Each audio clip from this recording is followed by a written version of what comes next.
Welcome, in front of me is a Samsung Galaxy A41 and today I'll show you how to copy contacts from your SIM card to the device.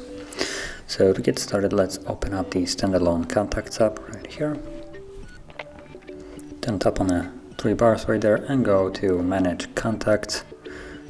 Choose import or export contacts and then we're gonna go to import, select SIM. Now for me I placed the SIM card in the SIM slot 2.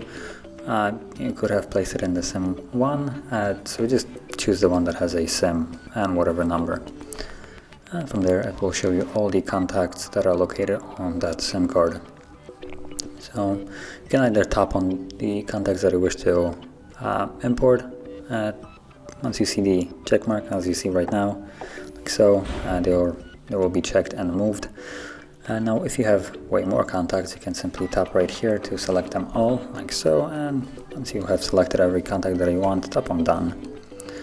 Choose where you want to move it. So for me I only have the phone, but for instance if you would be logged into a Google account, it would show you also a option to move it to your Google account instead of the phone.